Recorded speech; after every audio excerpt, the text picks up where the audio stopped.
जियो और जीने दो। अगर हमारे पास कुछ चीज़ नहीं है तो हम उसके बिना कैसे जी पाएंगे? वहाँ से वो अच्छे खासे पैसे भी कमा रहे हैं। क्या सक्सेस सिर्फ पैसा कमाने से आती है? दोस्त हम किसे कहते हैं? तो मैं जो एक रील देखने बैठती हूँ ना, तो उसमें काफ़ी सारी देख लेती हूँ उसके बाद। लाइफ की प्रायोरिटी से ऊपर कोई एंटरटेनमेंट होता ही नहीं है।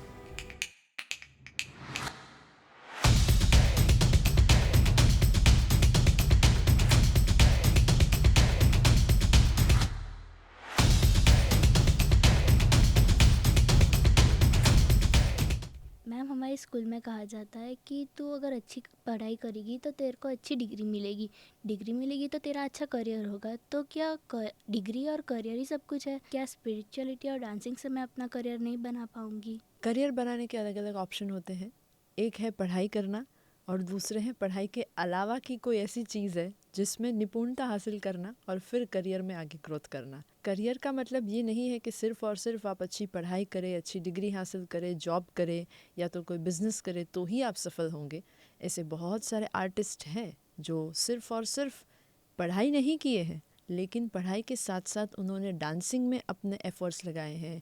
बहुत सारे ऐसे लोग भी हैं जो स्पिरिचुअलिटी के पाथ को फॉलो करते हैं, वहाँ से वो कोच बनते हैं, वहाँ से वो अच्छे खासे पैसे भी कमा रहे हैं और अर्निंग विद ब्लेसिंग के कॉन्सेप्ट को वो पॉजिटिवली फुलफिल कर रहे हैं। पढ़ाई आवश्यक है, वो हमें एक अच्छा नागरिक बनाती है, पर पढ़ाई के साथ साथ अगर आपका दिल आर्ट के साथ कनेक्टेड है, स्पिरिचुअलिटी के साथ कनेक्टेड है या कोई भी ऐसी अदर एक्टिविटी या स्पोर्ट के साथ कनेक्टेड है, तो उसमें भी अगर आप अपना बेस्ट परफॉर्म करेंगे, एफर्ट्स लगाएंगे, मास्टरी हासिल करेंगे, तो फिर एक समय ऐसा आएगा कि आपका टैलेंट मायने रखिएगा और कामयाबी और जो सफलता आप सपने में सोच रहे थे उसे आप हकीकत में जी पाएंगे। वो एजुकेशन की पढ़ाई हो या कोई स्किल या टैलेंट की मास्टरी की पढ़ाई हो, पढ़ाई आवश्यक है, पर उससे भी ऊपर आवश्यक है आपकी काबिलियत और आपकी मास्टरी जो आपको सक्सेस की ओर आगे लेकर जाएगी। तो मैम, आपने कहा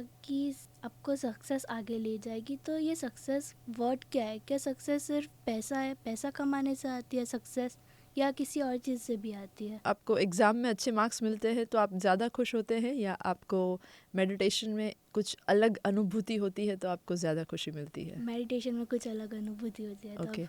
आप अच्छे रेस्टोरेंट में खाना खाने जाते हैं तो आपको मज़ा आता है, या जब आप डांस करते हैं तब आपको मज़ा आता है ज़्यादा? डांसिंग। सो हर एक की चॉइस अलग है और हर एक की डेफिनेशन अलग है सफलता की। आपके लिए प्रायोरिटी रखती है पढ़ाई से भी ज़्यादा स्पिरिचुअलिटी, इसीलिए एग्ज़ाम के मार्क्स की सफलता से ज़्यादा मेडिटेशन के अनुभव की सफलता आपके लिए मायने रखती है। खाना आपके लिए उतना मैटर नहीं करता जितना मैटर डांस या आर्ट आपके लिए करता है। सो हर एक इंसान की सफलता की परिभाषा अलग है। किसी के लिए पैसा कमाना सफलता है, किसी के लिए अच्छे रिश्ते निभाना सफलता है, किसी के लिए प्यार भरी ज़िंदगी सफलता है, तो किसी के लिए जंगलों में जाके ध्यान करना सफलता है। मैंने जैसे आपसे सीखा है, बहुत सारी अलग अलग हीलिंग की टेक्निक आपसे सीखी है, लेकिन मेरी फेवरेट वाटर हीलिंग है।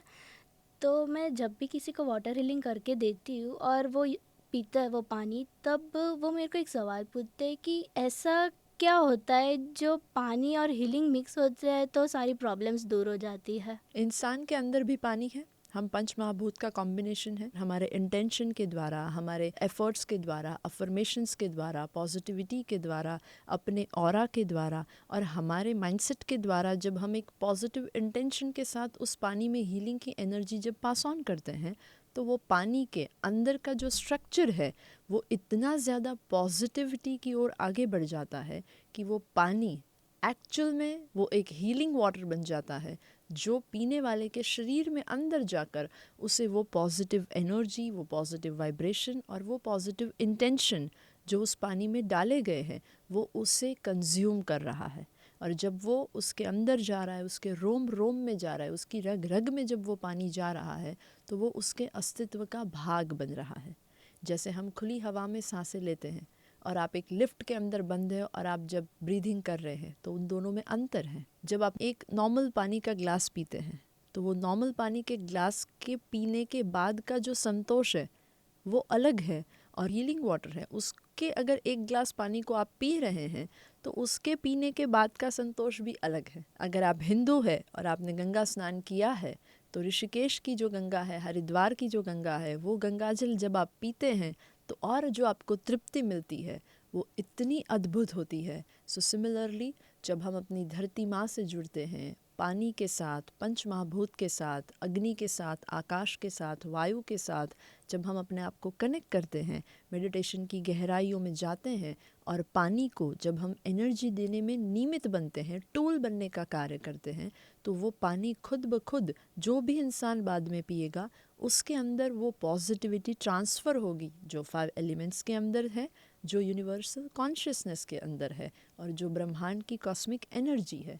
सो अगर नॉर्मल पानी के अंदर वो कॉस्मिक एनर्जी आपके एफर्ट्स के द्वारा, आपके मेडिटेशन के पावर के द्वारा जब आप ट्रांसफ़र करा देते हैं तो सामने वाले का, चाहे वो फिज़िकल प्रॉब्लम है या मेंटल प्रॉब्लम है, इमोशनल प्रॉब्लम है या साइकोलॉजिकल प्रॉब्लम है, प्रैक्टिकल प्रॉब्लम है या स्पिरिचुअल प्रॉब्लम है, उसके सॉल्यूशन की जो ऊर्जा उसे कम पड़ रही थी वो ऊर्जा वो पानी उन्हें देता है, जिससे उनको नए विचार आते हैं, जिससे उनके अंदर के शरीर की हीलिंग प्रोसेस फास्ट हो जाती है, वो पॉजिटिवली सोच पाते हैं, सही डिसीजन ले पाते हैं और ऑटोमेटिकली उनकी ज़िंदगी में वो बदलाव आता है।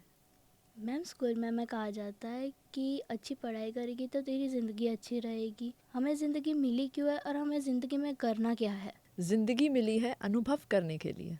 ज़िंदगी में करना क्या है अगर ये सवाल है तो ज़िंदगी में अलग अलग तरीके के अनुभव करने हैं। हमारी 5 सेंसेस को हमें मास्टर करना है, इंसानियत को उजागर करना है।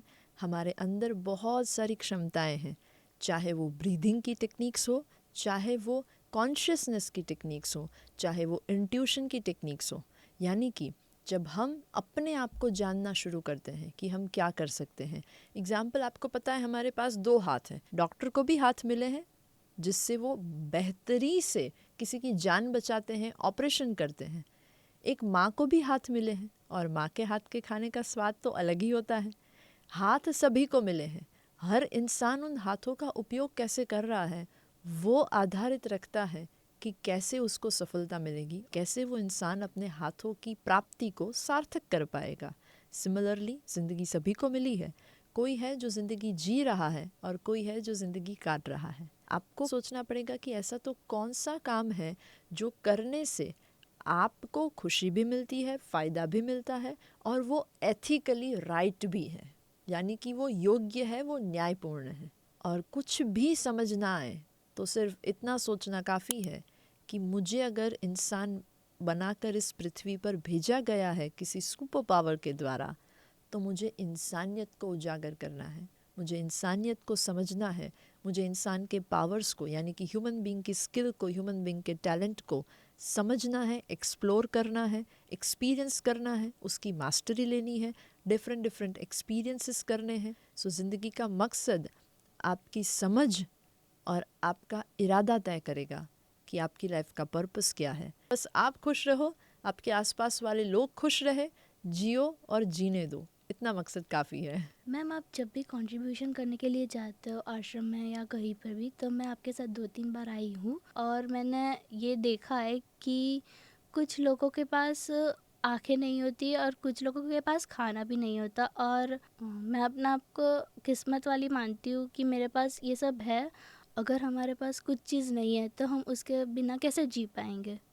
जब आपने उनको देखा कि उनके पास आंखें नहीं हैं, किसी के पास हाथ नहीं थे, किसी के पास पैर नहीं थे, जिस आश्रम में हम गए थे, राइट, आपने सड़क के किनारे पर ऐसे ऐसे लोगों के साथ भी कम्युनिकेशन किया है और उनके साथ बहुत सारे गिफ्ट्स और खाना शेयर किया है, राइट। Yes. तब आपको वो एहसास हुआ कि उनके पास वो नहीं है। सो सबसे पहले तो पॉजिटिव चीज़ ये है कि आपको वो विज़न मिला कि आपके पास क्या है। और अगर सवाल ये है कि आपके पास कुछ नहीं है तो आपको कैसे जीना, सो जो नहीं है उसकी प्राप्ति के लिए एफर्ट्स बढ़ाना। कोई बच्चा कहता है कि मेरे एग्ज़ाम में अच्छे मार्क्स नहीं आ रहे हैं। अगर एग्ज़ाम में अच्छे मार्क्स नहीं आ रहे हैं तो सिंपल सी चीज़ है, ज़्यादा मार्क्स लाने के लिए एफर्ट्स बढ़ाने हैं। लेकिन वो इंसान क्या करे जिसको हाथ ही नहीं मिला? क्या वो चाहे जितने भी एफर्ट्स बढ़ाए, क्या वो हाथ अपने शरीर में वापस से बना पाएगा? नहीं। कभी कभी ज़िंदगी हमें कोई चॉइस ही नहीं देती और इसीलिए ज़िंदगी ने हमें जो दिया है या सिचुएशन ने हमें जो दिया है उसका जब हम संपूर्ण स्वीकार कर लेते हैं, जिस इंसान के पास हाथ नहीं है या जिस इंसान के पास आंखें नहीं है, जब वो अपनी उस चीज़ का, वो उसे कमी नहीं मानता, वो उसे अपनी सिचुएशन की रियलिटी मानता है, और जब वो अपनी रियलिटी का स्वीकार कर लेता है संपूर्ण तरीके से, तो उसके अंदर की पूर्णता उसे इतना मास्टर बनाती है कि उसे उस चीज़ की कमी ही नहीं रहती।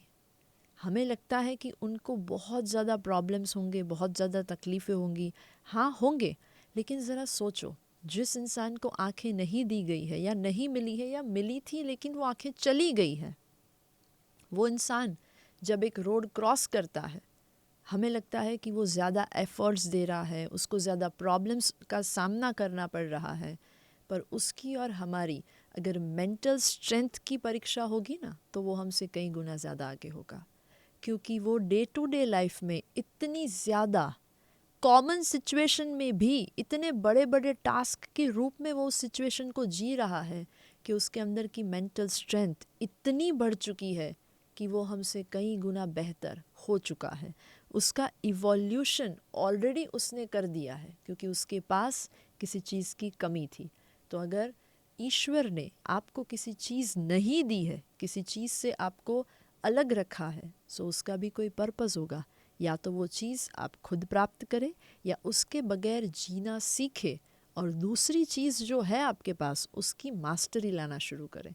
सो जिसके पास पैसे कम हैं या हर वक्त का खाना नहीं है, उसे बस सिर्फ इतना ही करना है कि अपने एफ़र्ट्स बढ़ाने हैं सही दिशा में। जब वो सही एफ़र्ट्स लगाना शुरू करेंगे, ऑटोमेटिकली उनके ज़िंदगी में भी बदलाव आएगा। और अगर कोई ऐसा इंसान है जिनके पास कोई फिज़िकल लेवल की कोई चीज़ की कमी है, सो उस कमी का सहज स्वीकार करने के बाद का जो विज़न, जो माइंडसेट उसके अंदर ग्रो करेगा, वो विज़न और वो माइंडसेट ही है जो उसे और सक्सेसफुली ऐसी इंसानियत को वो उजागर करेगा जो शायद दूसरे लोगों के लिए इंस्पिरेशन बनेगा। हम हमेशा ज़्यादातर कंप्लेन करते रहते हैं कि हमारे पास नया आईफोन नहीं मिला, पापा ने नहीं दिलवाया नया आईफोन। पर जब हमें ये पता चलता है ऐसी जगहों पर जाकर कि ऐसे भी बच्चे हैं जो पढ़ना चाहते हैं पर पढ़ाई नहीं कर पा रहे हैं, जो प्रॉपर फूड कंज्यूम करना चाहते हैं पर उनके पास वो रिसोर्सेज है ही नहीं, छोटी छोटी चीज़ों के लिए उन्हें जो वो लड़ना पड़ रहा है, एक्चुअली वो लड़ना उनकी मेंटल स्ट्रेंथ को बढ़ा रहा है। और वो बच्चा जिसके पास अपॉर्चुनिटी की कमी है, वो बच्चा जिसके पास रिसोर्सेज की कमी है, ज़्यादातर केसेस में ऐसा देखा गया है कि वो सबसे ज़्यादा प्रोग्रेस करता है या सबसे ज़्यादा अचीवमेंट्स अपनी लाइफ में वो अचीव करता है, क्योंकि जिसको जो नहीं मिला उसको उसकी कद्र ज़्यादा होती है, उसको उसकी वैल्यू ज़्यादा होती है, और इसीलिए वो सही दिशा में ज़्यादा एफ़र्ट्स लगाता है।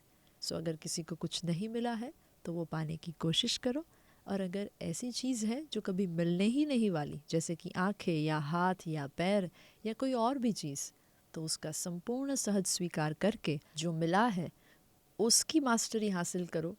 ऑटोमेटिकली आप दूसरों के लिए प्रेरणा बन पाएंगे। मेरे कुछ दोस्त हैं और वो कहते हैं चल तू मेरे साथ शॉपिंग पर चल या मूवी देखने चल, और कुछ कहते हैं तू मेरे साथ मंदिर पर चल। तो मुझे किसके साथ ज़्यादा दोस्ती रखनी चाहिए और किसके साथ ज़्यादा टाइम स्पेंड करना चाहिए? आपको ये देखना है कि मंदिर चल ऐसे कहने वाले दोस्त मंदिर जाकर क्या कर रहे हैं। मूवी देखने चल या मॉल में चल, वो मूवी देखने के लिए जब पहुंचते हैं या मॉल में जाते हैं तो वो क्या कर रहे हैं। कहाँ जाना वो उतना इम्पोर्टेंट नहीं है, लेकिन जहाँ भी जा रहे हो वहाँ पर जाकर क्या कर रहे हो वो ज़्यादा इम्पोर्टेंट है। अगर आप ये जानना चाहते हैं कि आपको दोस्ती किससे करनी और ज़्यादा समय किसके साथ बिताना, तो सिंपल इसका जवाब इतना ही है कि आपको ऐसी कौन सी एक्टिविटी है जो करनी अच्छी लगती है। आपको मूवी देखना पसंद है, आप उस दोस्त के साथ जाइए। आपको मंदिर जाना पसंद है, आप उस दोस्त के साथ मंदिर भी जाइए। दोस्ती दोनों के साथ रखिए। लेकिन अगर ज़्यादा समय बिताना या किसके साथ गहरी दोस्ती करने का सवाल है, तो सिंपल सी चीज़ है, जो इंसान आपकी एथिकल वैल्यू के साथ, यानी कि आपके परिवार के संस्कार के साथ जिस दोस्त का व्यक्तित्व मैच होता है, उसके साथ आपको आपका रिश्ता और भी गहरा करना है। क्योंकि कभी कभार ऐसा भी होता है कि आप चाहे जिस भी जगह पर जा रहे हैं उस जगह पर पहुंचने के बाद की एक्टिविटीज़ तय करती है कि आपका कैरेक्टर बिल्डिंग कौन सी दिशा की ओर हो रहा है। क्योंकि ऐसे भी दोस्त होते हैं ना जो एक उम्र के बाद कहेंगे आपको, अरे तूने ये चीज़ खाई नहीं है, अरे तूने ये चीज़ ट्राई नहीं की है, तुझे ये खाना चाहिए, तुझे ये ट्राई करना चाहिए, अरे एक बार तो कर, एक बार चखने से क्या हो जाएगा। पर आप जिस धर्म से बिलोंग करते हैं, आपका परिवार आपको जिस संस्कार से बड़ा करने की कोशिश कर रहा है, जब उसमें कोई एरर आना शुरू हो जाए सो तब आपके दिमाग में वो रेड अलर्ट के अलार्म बजना शुरू हो जाने चाहिए कि मुझे इस दिशा की ओर नहीं जाना है, क्योंकि वो मुझे कुछ ऐसी चीज़ें ट्राई करवाने के लिए ट्रिगर कर रहा है या मोटिवेट कर रहा है जो एक्चुअली मेरी एथिकल वैल्यू के खिलाफ है। सो आप चाहे मॉल में घूमो, शॉपिंग करो, मूवी देखो, मंदिर जाओ, जंगलों पहाड़ों में जाओ, जहाँ जाना है, जो सिचुएशन है, जो भी दोस्त निभानी है निभाओ, लेकिन आपके आसपास का सर्कल ऐसा होना चाहिए जो आपके ग्रोथ के लिए इंस्पिरेशन बने, ना कि टाइम पास के लिए या प्रोक्रेस्टिनेशन के लिए। दोस्त हम किसे कहते हैं? जो साथ निभाए। दोस्त हम किसे कहते हैं? जो हमारा वेल विशर है। सो वेल विशर हमारा ग्रोथ करवाने में निमित्त बनते हैं या हमारा नुकसान करवाने में? ग्रोथ करवाने में। हाँ, सो अगर ग्रोथ करवाने में वो निमित्त बनते हैं, उसी वेल विशर को हम दोस्त कहते हैं। और अगर आपका दोस्त आपको ट्रिगर कर रहा है वो करने के लिए जो करने से शायद फिजिकल लेवल पर या मेंटल लेवल पर या संस्कार के एथिकल लेवल पर आपका नुकसान हो रहा है, तो क्या वो दोस्त है? सिंपल। सो दोस्त का चुनाव कैसे करना या कौन सी प्रॉक्सिमिटी में रहना, एक ही रूल है, आपकी प्रोग्रेस और आपके एथिकल ग्रोथ के लिए जो इंसान आपको मोटिवेट करे, जो इंसान की मौजूदगी आपको इंस्पायर करे, उसके साथ ज़्यादा वक्त बिताइए, उसके साथ अपने दोस्ती के रिश्ते को गहरे बनाने के एफर्ट्स दीजिए। मैम मेरे ऐसे कुछ फ्रेंड्स हैं जो स्कूल में मेरे को कहते हैं ये मूवी देखने चलते हैं, तो उनका माइंड तब मूवी में होता है, और जब मूवी देखने हम जाते हैं तो उनका माइंड उनको याद दिलाता है कि एग्ज़ाम में तूने ये क्वेश्चन लिखा ही नहीं। तो मैं उनको ऐसा क्या कहूँ कि तू जहाँ पे है ना अपना प्रेजेंट माइंड वहाँ पे रख, दूसरा सब छोड़ दे। क्या आपके साथ कभी ऐसा होता है? पहले होता था लेकिन अब नहीं होता। क्यों नहीं होता? क्योंकि आप मेडिटेशन करते हैं। यस। आपके साथ पहले जो होता था वो मेडिटेशन की गहराइयों के एक्सपीरियंसेस के बाद वो होना कम हो गया या तो ऑलमोस्ट बंद हो गया। ऐसा नहीं है कि कभी होगा ही नहीं, बहुत बार ऐसा होगा कि हम जिस सिचुएशन में जहाँ पर भी है हमें दूसरी जगह के विचार आ सकते हैं।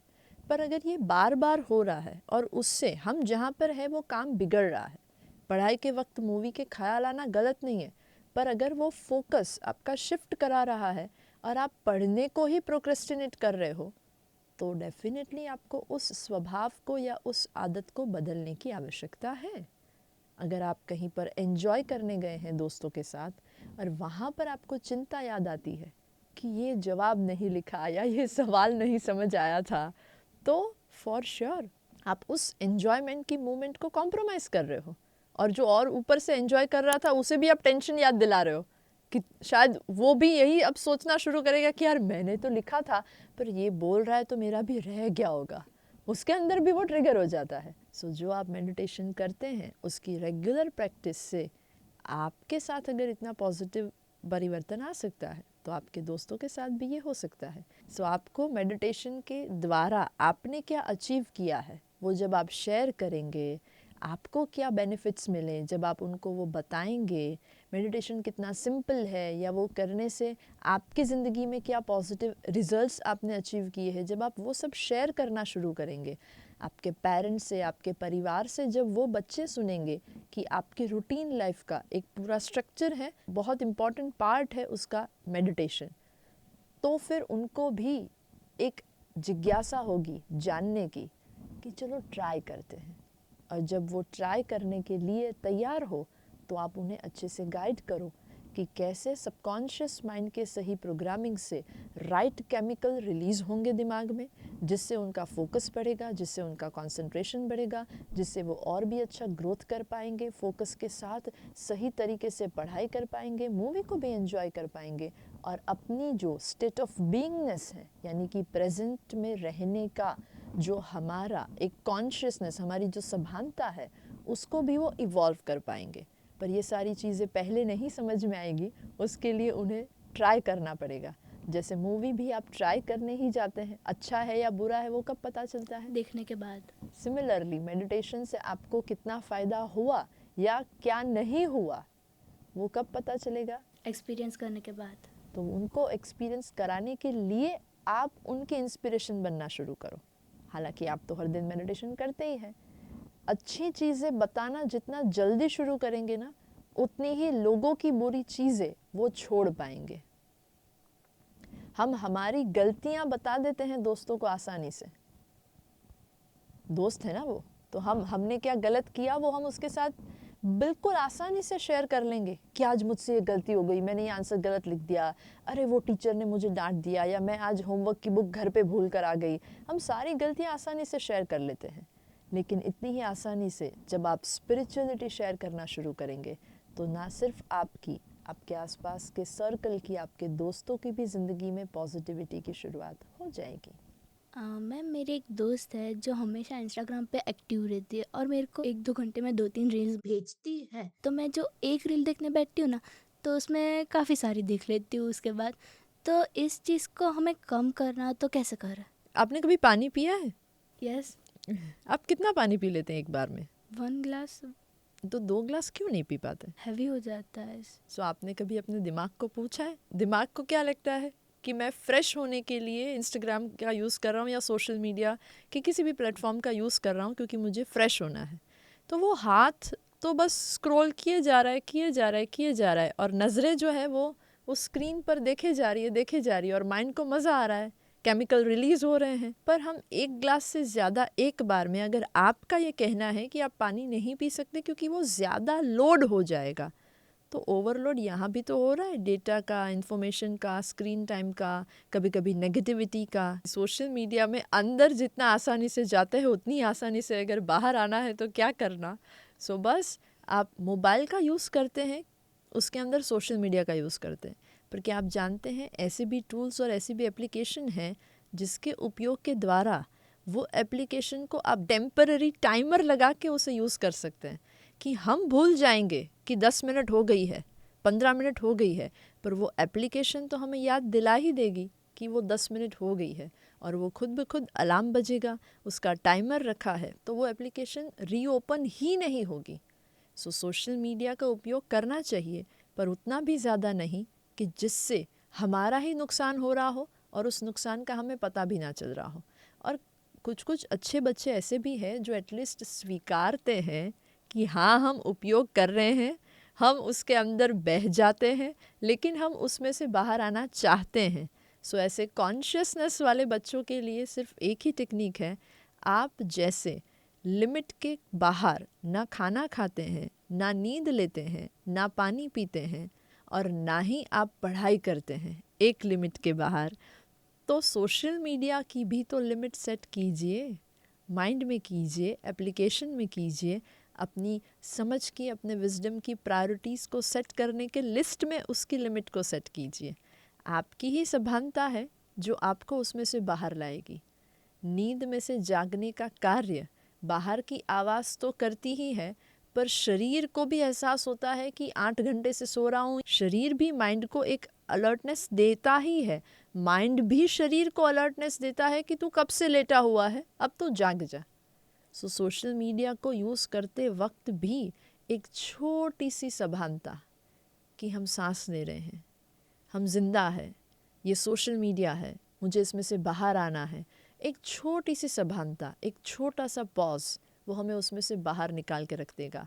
और उतना भी नहीं करना है तो एप्लीकेशन का यूज़ करो, टूल का यूज़ करो, टाइमर सेट करो, उसमें से आप ऑटोमेटिकली बाहर आ जाएंगे। लेकिन बाहर तो तब आएंगे ना जब अंदर जाने से पहले अपने आप को कमांड दिया होगा। आपको स्कूल जाने के लिए हर दिन अलार्म का उपयोग करना पड़ता है, या तो आपके पेरेंट्स आपको नींद में से जगाते हैं, पर जिस दिन आपको पता है कि पिकनिक जाना है, तब ना मोबाइल का अलार्म बजता है, ना पेरेंट्स उठाने आते हैं, आपका एक्साइटमेंट ही है जो आपको नींद में से बाहर लेकर आ जाता है। सो सोशल मीडिया का भी कुछ ऐसा ही है, अगर आपने उसे यूज़ करने से पहले अपने आप को संभाल रखा होगा कि मुझे इसमें से 10 मिनट में बाहर आना है, तो फिर दुनिया की कोई ताकत आपको नहीं रोक पाएगी वो करने से जो आपने डिसाइड किया है। बस वो डिसीजन इतना फर्म होना चाहिए कि आपकी लाइफ की प्रायोरिटी से ऊपर कोई एंटरटेनमेंट होता ही नहीं है।